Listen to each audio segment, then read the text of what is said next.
안녕하세요 여러분, 반갑습니다. 오늘 우리는 야구 역사상 가장 우아하고 강력했던 최초의 아이콘을 만나보려 합니다. 바로 프랑스인이라는 별명으로 불린 넵 라조이입니다. 그는 현대 야구의 양대 리그 체제가 정립되던 시기 아메리칸 리그의 부흥을 이끈 결정적인 인물이었습니다. 지금부터 그의 파란만장한 선수 경력과 기록들을 하나씩 살펴보겠습니다. 넵 라주이가 활약하던 시기는 이른바 데드볼 시대로 투수에게 압도적으로 유리한 환경이었습니다. 하지만 그는 정교한 타격 기술과 당시로서는 파격적인 신체 조건을 바탕으로 물리적 한계를 정면 돌파했습니다. 그의 등장은 단순히 개인의 성공을 넘어 야구 장비와 기술학의 발전까지 불러온 거대한 사건이었습니다. 라조이는 경기장 안에서의 성적뿐만 아니라 야구 외적으로도 엄청난 영향을 끼쳤습니다. 그 이적 과정에서 발생한 법적 공방은 스포츠 법학의 기틀이 되었고, 그가 고안한 스틸업 양말은 현대 야구 유니폼의 표준이 되었습니다. 또한 후대 세이버 매트릭스 분석을 통해 그의 기록은 100년이 지난 지금 더욱 빛을 발하고 있습니다. 그의 삶은 전형적인 아메리칸 드림 그 자체였습니다. 가난한 이민자의 아들로 태어나 어린 나이에 공장 청소부로 일해야 했던 소년이 어떻게 리그 최고의 타자가 되었을까요? 이제 그의 어린 시절부터 프로야구에 입문하기까지 여정을 따라가 보겠습니다. 본격적으로 시작하기 전에 구독과 좋아요, 알림 설정 부탁드리겠습니다. 영상 제작하는데 저에겐 큰 힘이 됩니다. 넵 라조이는 1874년 로드아일랜드주 운소킷에서 프랑스계 캐나다인 부모님의 8남매 중 막내로 태어났습니다. 하지만 1881년 아버지가 일찍 세상을 떠나면서 가족은 극심한 가난에 시달리게 되었습니다. 결국 그는 불과 11세의 나이에 학교를 중퇴하고 방직 공장에서 청소부로 일을 시작해야만 했습니다. 어린 라조이는 공장 일로 고된 와중에도 길거리 야구에서 천재성을 드러냈습니다. 어머니는 아들이 길거리에서 다칠까봐 야구를 심하게 반대하셨죠. 그래서 친구들은 어머니가 눈치채지 못하게 그를 샌디라는 가짜 이름으로 부르며 경기에 참여시켰습니다. 성인이 된 라조이는 주당 7.5달러를 벌며 마차와 택시를 운전하는 노동자로 살았습니다. 동시에 지역 세미프로 팀인 운소킷에서 포수로 활약하며 이름을 알리기 시작합니다. 비록 수비는 평범했지만 타격에서만큼은 누구도 흉내낼 수 없는 압도적인 실력을 보여줬습니다. 1896년 그의 인생을 바꿀 기회가 찾아왔습니다. 전직 메이저리거의 추천으로 뉴 잉글랜드 리그의 폴리버 인디언스와 프로 계약을 맺게 된 것입니다. 당시 주당 25달러의 연봉은 그가 택시 운전사로 벌던 돈의 3배가 넘는 큰 금액이었습니다. 프로의 벽은 그에게 전혀 높지 않았습니다. 데뷔 직후 타율 5할을 기록하며 마이너리그 무대를 그야말로 폭격했습니다. 폴리보에서 단 80경기 동안 163개의 안타와 타율 4할 2푼 9리를 기록하며 팀 내 거의 모든 타격 지표에서 1위를 휩쓸었습니다. 그의 경이로운 활약을 지켜본 내셔널리그의 필라델피아 필리스는 가만히 있지 않았습니다. 1896년 8월 필리스는 당시로서는 상당한 금액인 1,500달러의 이적료를 지불하고 라조이를 전격 영입했습니다. 이제 넵 라조이라는 이름이 메이저리그 역사에 본격적으로 기록되기 시작한 것입니다. 1896년 8월 12일 라조이는 워싱턴 세네터스를 상대로 꿈에 그리던 메이저리그 데뷔전을 치렀습니다. 원래 스타 선수였던 에드 델라한티를 대신해 일루수로 배치된 그는 첫 경기부터 안타를 기록하며 존재감을 과시했습니다. 데뷔 시즌 39경기에서 타율 3할 2푼 6리를 기록하며 필라델피아의 핵심 타자로 등극했습니다.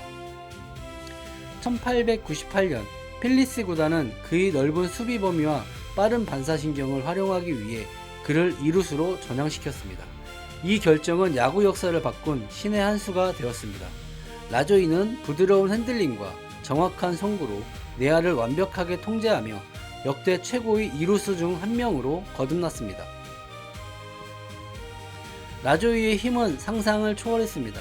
1899년 한 시즌 동안 타격 도중 무려 3차례나 야구공의 가죽 커버를 완전히 찢어버리는 괴력을 과시했습니다. 비록 부상으로 77경기 출전에 그쳤지만 타율 3할 7푼 8리를 마크하며 리그에서 가장 두려운 타자로 군림했습니다. 최고의 실력을 갖췄지만 때로는 불같은 성격도 보여주었습니다. 1900년 팀 동료였던 엘머 플릭과 주먹다짐을 벌이다 엄지손가락이 골절되는 사고를 겪기도 했습니다. 이 부상으로 5주간 결장했지만 복귀 후에도 그의 공격 생산력은 여전히 리그 최고의 수준을 유지했습니다. 1901년 새로운 리그인 아메리칸 리그가 창설되면서 거대한 변화가 일어났습니다. 당시 필리스 구단주는 연봉 평등을 약속했지만 라조이는 자신이 동료보다 400달러나 적게 받는다는 사실을 알고 분노했습니다. 결국 그는 아메리칸 리그의 필라델피아 애슬레틱스가 제시한 거액의 계약서에 서명하며 리그를 전격 이탈했습니다. 애슬레틱스로 이적한 첫 해, 라조이는 야구 역사에 영원히 남을 성적을 거두었습니다. 타율 4할 2푼 6리, 14개의 홈런, 125타점으로 아메리칸 리그 최초의 트리플 크라운을 달성한 것입니다. 특히 타율이 4할 2푼 6리는 현대 야구 역사상 단일 시즌 최고 기록으로 100년이 지난 지금까지도 깨지지 않고 있습니다. 그의 타격이 얼마나 위협적이었는지 보여주는 사건이 있었습니다. 1901년 한 경기에서 상대팀은 만루 상황임에도 불구하고 라조이에게 고의 사구를 지시했습니다. 이는 메이저리그 역사상 단 2번밖에 없었던 일입니다. 또한 같은 해 만루 홈런을 포함한 사이클링 히트까지 기록하며 리그를 완벽히 지배했습니다. 놀랍게도 그의 1901년 타율은 수십 년 동안 4할 5리로 잘못 기록되어 있었습니다. 229안타를 220안타로 적은 단순한 기입 실수 때문이었죠. 이 오류는 1954년이 되어서야 알게 되어 최종 4할 2푼 6리로 정정되었습니다. 기록의 중요성을 다시 한번 일깨워주는 상징적인 사건이었습니다. 하지만 영광디에는 거대한 법적 분쟁이 기다리고 있었습니다. 친정팀 필리스는 계약 위반 소송을 제기했고 펜실베니아주 법원은 라조이가 주 내에서 다른 팀 소속으로 뛸 수 없다는 판결을 내렸습니다. 이로 인해 그는 경기 도중 교체되거나 필라델피아 원정 경기에 참여하지 못하는 기묘한 상황에 처하게 됩니다. 아메리칸 리그는 법원 판결이 펜실베니아 주 안에서만 효력이 있다는 점에 주목했습니다. 결국 애슬레틱스는 그를 클리브랜드로 양도하여 법적 분쟁을 회피하기로 결정했습니다. 1902년 라조이는 클리브랜드 유니폼을 입고 새로운 도전을 시작하며 그 도시의 전설이 될 준비를 마쳤습니다. 1902년 6월 넵 라조이가 클리브랜드에 도착하자 도시 전체가 들썩였습니다. 당시 클리브랜드 팀은 성적이 저조해 관중이 적었지만 라조이 데뷔 경기에는 무려 10,000명의 팬들이 몰려들었습니다. 그는 부진하던 팀을 순식간에 5위까지 끌어올리며 클리브랜드의 진정한 영웅으로 자리잡았습니다. 법적 제한으로 인해 라조이는 1902년 87경기만 출전할 수 있었습니다. 그는 3할 7푼 8리라는 높은 타율을 기록했지만 현대 기준인 442타석을 채우지 못했다는 이유로 논란이 되었습니다. 결국 공식 기록상으로는 에드 델란티가 타격왕으로 등재되었지만 많은 팬들은 여전히 라조이를 그해의 진정한 챔피언으로 기억합니다. 가처분 명령 때문에 라조이는 클리브랜드 동료들이 필라델피아에서 경기할 때 함께할 수 없었습니다. 체포나 소송을 피하기 위해 그는 인근 애틀랜틱 시티에서 시간을 보내며 팀의 복귀를 기다려야 했죠. 1903년 양대 리그가 평화협정을 맺을 때까지 이 기막힌 상황은 계속되었습니다. 마침내 1903년 내셔널리그와 아메리칸 리그가 서로의 실체를 인정하는 평화협정을 맺었습니다. 이와 함께 라조이를 묶고 있던 법적 족쇄가 완전히 풀렸습니다. 이제 그는 아무런 방해 없이 모든 구장에서 경기를 뛸 수 있게 되었고 본격적인 전성기를 구가하기 시작했습니다. 라조이의 인기가 얼마나 대단했는지 보여주는 가장 상징적인 사건이 1903년에 일어났습니다. 팬 공모전을 통해 팀 이름을 그 애칭인 넵을 딴 클리브랜드 넵스로 공식 개칭한 것입니다. 한 선수의 이름이 구단 명칭이 된 것은 메이저리그 역사상 전무후무한 기록입니다. 법적 문제가 해결되자 라조이의 방망이는 더욱 무섭게 돌아갔습니다. 1903년과 1904년 연속으로 아메리칸 리그 타격왕을 차지하며 4년 연속 리그 최고의 타자 자리를 지켰습니다. 안타, 2루타, 타점 부분에서도 계속해서 리그 1위를 기록하며 누구도 부정할 수 없는 전성기를 누렸습니다. 1905년 라조이는 선수 생활을 이어가면서 팀의 사령탑까지 맡게 되었습니다. 이른바 플레이 매니저의 시대를 연 것입니다. 그는 경기장 안에서는 주전 2루수로 활약하고 경기장 밖에서는 팀의 전력을 짜며 클리브랜드 넵스를 이끌어 나갔습니다. 하지만 1905년 선수 생명뿐만 아니라 목숨까지 위태로운 위기가 찾아왔습니다. 경기 도중 스파이크에 찔린 상처에 스타킹의 파란 염료가 스며들어 심각한 폐혈증을 유발한 것입니다. 다리 절단 수술 직전까지 갔던 이 사건은 이후 야구 장비의 역사에 큰 변화를 불러오게 됩니다.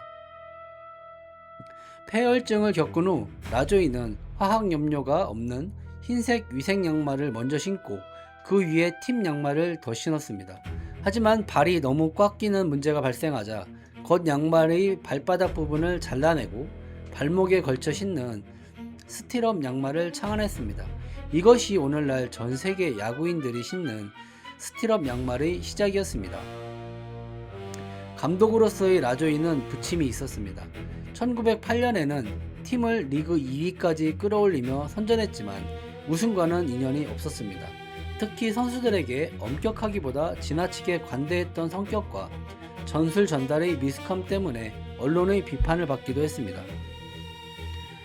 감독 업무에 따른 막중한 스트레스는 결국 그의 타격 성적에까지 악영향을 미쳤습니다.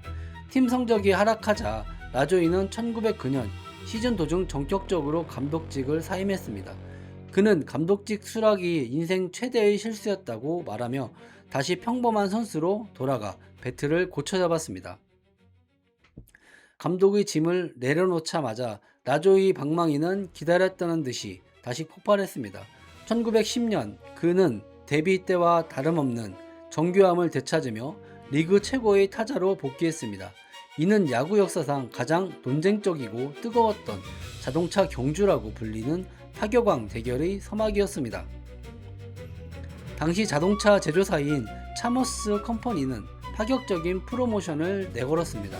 아메리칸 리그와 내셔널 리그의 타격왕에게 최고급 모델인 차머스 30 자동차를 한 대씩 증정하기로 한 것입니다. 자동차가 매우 귀했던 시절 이 보상은 두 선수의 대결을 전국적인 관심사로 만들었습니다. 대결의 당사자는 넵 라조이와 타이콥이었습니다. 하지만 두 선수에 대한 평판은 극과 극이었죠. 신사적이고 동료들에게 존경받던 라이조와 달리 타이콥은 성격이 거칠어 리그 전체의 공공의 적이었습니다. 타팀 선수들조차 타이콥이 아닌 라조이가 차를 가져가길 간절히 바랐습니다. 시즌 종료를 앞두고 타이콥은 타율 하락을 우려해 마지막 경기들에 결장하며 자신의 기록을 지키려 했습니다. 반면 라조이는 마지막 날 세인트루이스 브라운스와의 더블헤더 경기에 출전했습니다. 그가 타격왕이 되기 위해서는 그날 경기에서 거의 모든 타석에서 안타를 쳐야만 하는 불가능에 가까운 상황이었습니다. 이때 놀라운 일이 벌어졌습니다. 세인트루이스의 오코너 감독은 라조이에게 안타를 헌납하기 위해 신인 3루수에게 외야 잔디까지 물러나 수비하라고 지시했습니다. 번트만 되면 무조건 안타가 되는 노골적인 상황을 연출한 겁니다. 이는 타이콥에 대한 리그의 반감이 얼마나 심했는지를 보여주는 상징적인 사건이었습니다. 라조이는 이 기회를 놓치지 않았습니다. 그는 비어있는 3루 쪽으로 연속해서 번트를 내며 안타를 쌓아나갔습니다. 결국 더블헤더에서 8타수 8안타를 기록하며 타율을 끌어올렸습니다. 하지만 이 과정에서 발생한 노골적인 안타 헌납은 곧 거대한 스캔들로 번지게 됩니다. 상황은 더 심각해졌습니다. 마지막 타석에서 실책으로 살아나간 것조차 안타로 바꾸기 위해 세인트루이스 코치가 공식 기록원에게 뇌물을 제안한 것입니다. 안타로 바꿔주면 고급 정장 한 벌을 주겠다는 유혹이었지만 기록원 페리시는 이를 단호히 거절하고 사건의 전말을 폭로했습니다. 사건을 보고받은 벤 존슨 회장은 즉각 엄중한 조치를 내렸습니다. 승부조작과 매수 시도에 가담한 세인트루이스의 오코너 감독과 하웰 코치를 야구계에서 영구 퇴출했습니다. 이는 메이저리그 역사상 현장 지도자에게 내려진 가장 무거운 징계 중 하나로 기록되었습니다.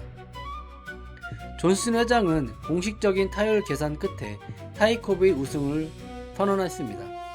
하지만 조작 논란으로 인해 성난 여론을 무시할 수 없었죠.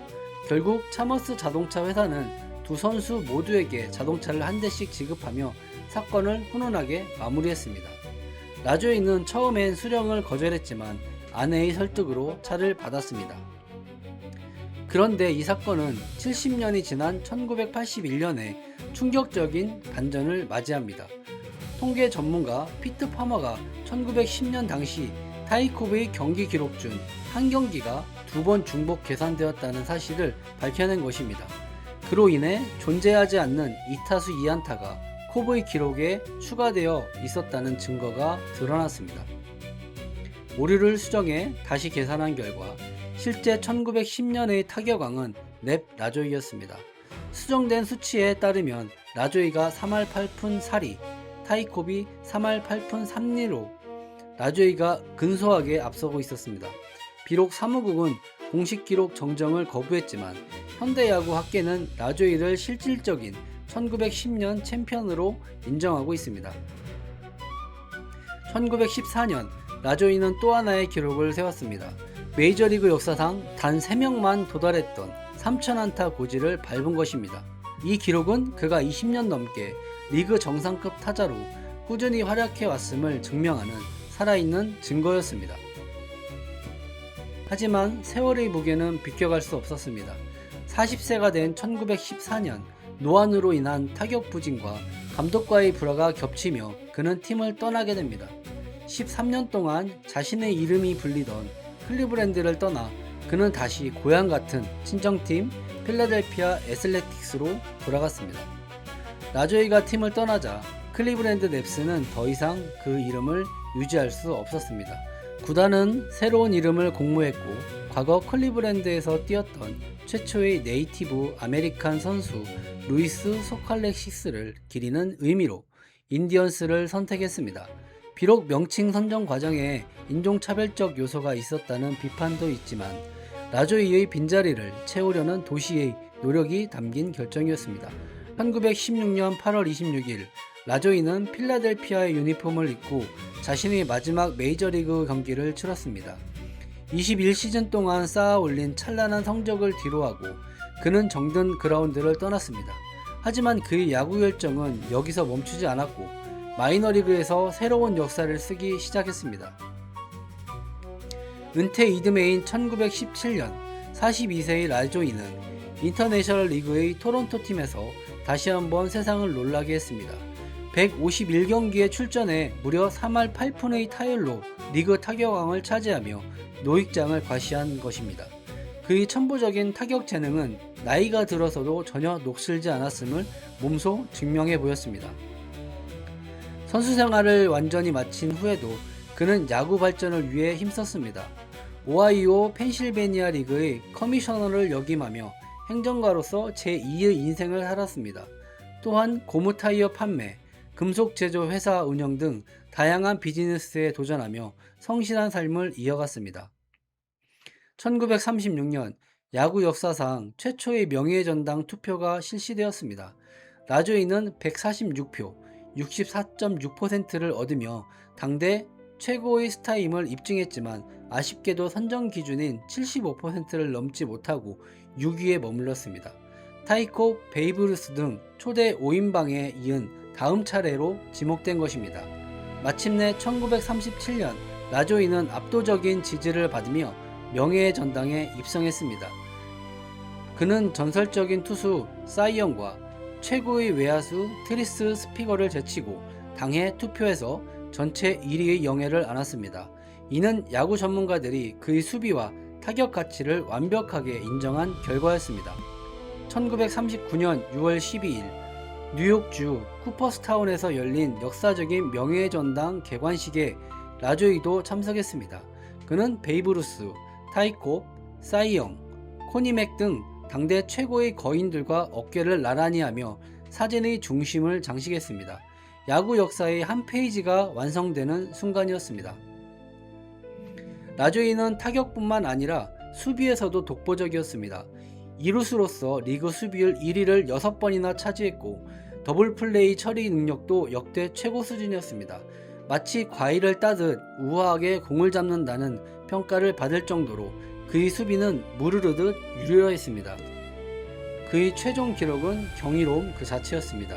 21시즌 동안 통산 타율 3할 3푼 8리와 3243개의 안타를 기록했습니다. 특히 2루타 657개는 당시로서는 엄청난 장타력을 보여주는 수치였고 타점 또한 1600개에 육박했습니다. 데드볼 시대라는 점을 고려하면 가치는 더욱 상승했습니다. 현대 통계인 WAR로 분석해본 라조이의 가치는 무려 108.7에 달합니다. 이는 그가 팀에 얼마나 절대적인 영향을 미쳤는지를 보여줍니다. 100년 전의 기록임에도 불구하고 현대 세이버 매트릭스 관점에서 그는 여전히 역대 최고의 이루수 중 한 명으로 평가받고 있습니다. 야구 카드 수집가들에게도 라조이는 특별한 존재입니다.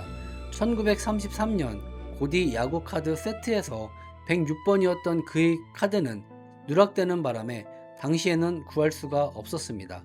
나중에 항의하는 팬들에게만 따로 발송된 이 카드는 현재 세계에서 가장 비싸고 희귀한 카드 중 하나가 되었습니다. 라조이는 1943년 따뜻한 플로리다주 데이토나 비치로 이주해 여생을 보냈습니다. 아내 버틀과 평생 자녀 없이 화목하게 지냈으며 은퇴 후에도 자신을 찾아오는 팬들에게 친절했던 신사로 기억됩니다. 그의 성품은 실력만큼이나 동료와 팬들에게 깊은 인상을 남겼습니다. 1959년 2월 7일 야구 역사의 한 시대를 풍미했던 위대한 거인이 84세를 일기로 세상을 떠났습니다. 사인은 폐렴 합병증이었으며 그의 유해는 플로리다주 데이토나 메모리얼 파크에 안치되었습니다. 하지만 그가 남긴 기록과 정신은 여전히 그라운드 위에 살아 숨쉬고 있습니다. 넵 라조이는 단순히 야구를 잘하는 선수를 넘어 혁신가였습니다. 그가 창안한 스틸업 양말은 선수 보호의 표준이 되었고 그가 보여준 수비와 타격 메커니즘은 후대 선수들에게 교과서가 되었습니다. 그는 야구가 근대적인 스포츠로 거듭나는 과정에서 가장 중요한 징검다리 역할을 했습니다. 오늘날 클리브랜드 홈구장에는 그의 동상이 세워져 팬들을 맞이하고 있습니다. 비록 팀 이름은 바뀌었지만 그가 팀의 정체성 자체였던 시절의 기억은 영구 결번된 숫자 455와 함께 팬들의 가슴속에 영원히 남아 있습니다. 그는 클리브랜드 야구의 영원한 심장입니다.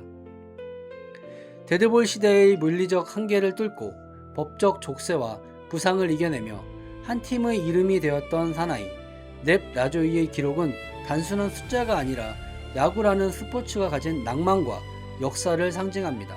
여러분의 기억 속에 영원히 빛날 넵 라조이의 전설이었습니다. 여러분들이 생각하시는 넵 라조이는 어떤 선수였을까요? 댓글로 통해서 여러분들의 생각을 남겨주시기 바랍니다. 긴 시간 동안 시청해주셔서 대단히 감사합니다. 다음 시간에 또 찾아뵙겠습니다.